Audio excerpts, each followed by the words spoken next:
Welcome back to my series on Jupiter and the 10th house. This is the 8th episode, so we're going to be talking specifically about Jupiter in Libra in the 10th house.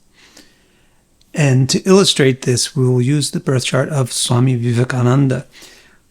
Now, in episode 1, we established the basic template of what to expect from interpreting Jupiter in the 10th house.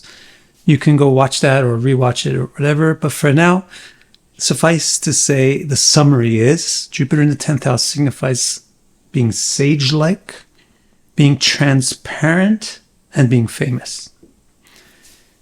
Now, we need a similar set of handles, symbolic handles, for what Jupiter in Libra is all about. I've done the video on Jupiter in Libra already. I'll put a link to that in the description below, along with a link to episode 1, if you want to go and research all the details.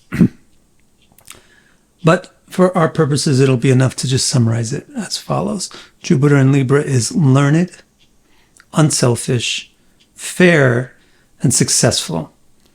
The unselfishness that I'm talking about here is a kind of willingness to negotiate, a willingness to compromise, or a willingness to see and understand the opponent's point of view.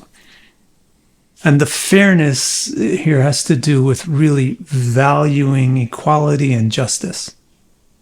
So now that we have a handle on what Jupiter in the 10th house symbolizes and what Jupiter in Libra symbolizes, we could go forward and say, I think I know what Jupiter in Libra in the 10th house symbolizes. But I suggest we do a little bit more data mining first. Because if we use the whole sign house system, there's a really important bit of extra info we can get before we dive into figuring out these kind of combinations. So with the whole sign house system, if Jupiter is in Libra, the 10th house, then it must be the 12th lord and the 3rd lord. Now the 10th house is the public house. The 12th house is expense or loss, exhaustion, and the 3rd house is ambition or strength. When you take the 3rd lord and make it also the 12th lord and put that planet in the 10th house, you get the expenditure of strength and the loss of energy, the sacrifice of energy for some kind of public goal, for some kind of social good. So you can say these people expend a lot of energy for the sake of their career, or they expend a lot of energy for the sake of society.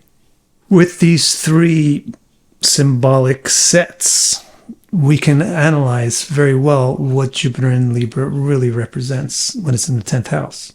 For example, this thing about expending a lot of energy for the sake of society goes along a lot with Jupiter in Libra being an unselfish thing. And so when Jupiter is in Libra in the 10th house, the native is supposed to be very dedicated. Dedicated in general to just about anything that they do, but especially dedicated to making some kind of an impact on society. And they will pursue that dedication to their own exhaustion. Another issue is that Jupiter in Libra is very fair or just. And Jupiter in the 10th house is very transparent or open and honest. So Jupiter is in Libra in the 10th house. Expected native is very unbiased. They're very fair. And this is why they like to actually understand the other point of view. They actually like, it's not that they don't like to make enemies or have opponents or take a stance against something else, but they really try to understand the other person's point of view. They really try to understand their opponent. When they do have personal biases, they tend to be very open about them. They tend to be quite obvious. Finally, Jupiter in Libra is very learned, and so is Jupiter in the 10th house. It's very sagacious. So if Jupiter is in Libra in the 10th house, the natives are supposed to be scholarly, which means that they like to study, they're able to absorb knowledge quite efficiently. Our example for somebody with Jupiter and Libra in the 10th house is Swami Vivekananda. Swami Vivekananda is a religious ambassador So he kind of represented the Indian religions the first time that they were kind of invited to represent themselves in the Western world. A good example of somebody who is extremely dedicated is a sannyasi. So that means that he's sacrificed to everything. Basically, he's a renunciate. Good example of somebody who's very learned. A good example of somebody who's very unbiased. Otherwise, how would he be able to interface with the other religions? That which was what he was tasked to do, to explain Hinduism to a Christian world at the Parliament of World Religions. So you have to be able to understand the other religions and see the commonalities and differences to be able to make such an address and such an explanation of your own. So if we look more carefully at his chart, we can ask, why is he so renounced? Why is he a sannyasi? If I have Jupiter and Libra in the 10th house, does that mean I'm going to be a renunciate and a sannyasi too? No, you have to have the whole chart of Vivekananda to be Vivekananda. Vivekananda's 7th lord is the moon. And you can see that that moon is surrounded on one side by Saturn and on the other side by the 12th lord, Jupiter. So his 7th lord moon is the planet that's really representing his common desires, like reproductive desires, which lead to desires to have a home and security and so forth. That symbol is got Saturn on one side. Saturn is a natural restrictor.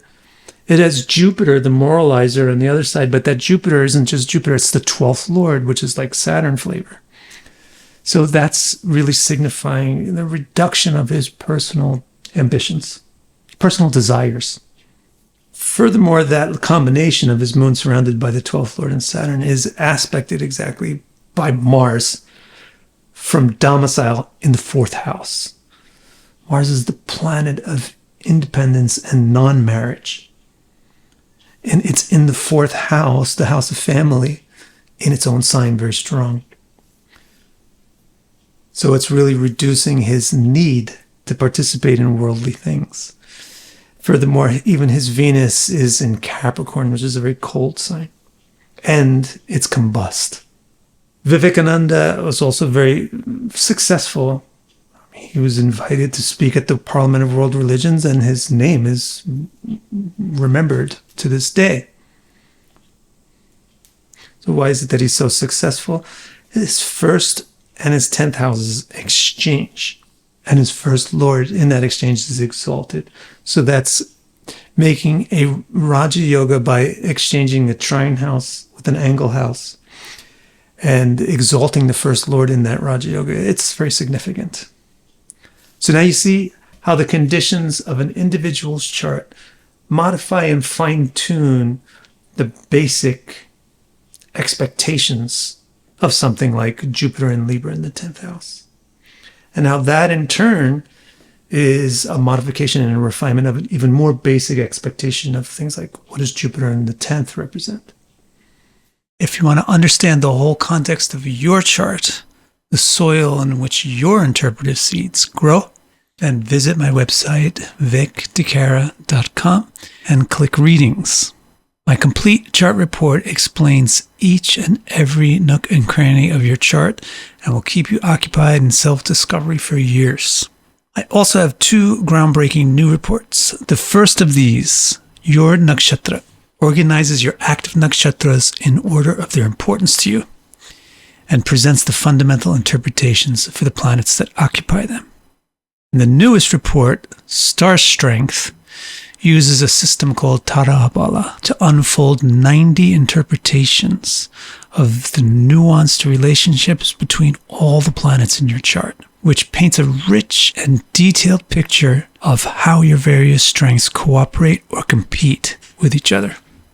Order these or any of my reports and accelerate your journey to deeper self-understanding.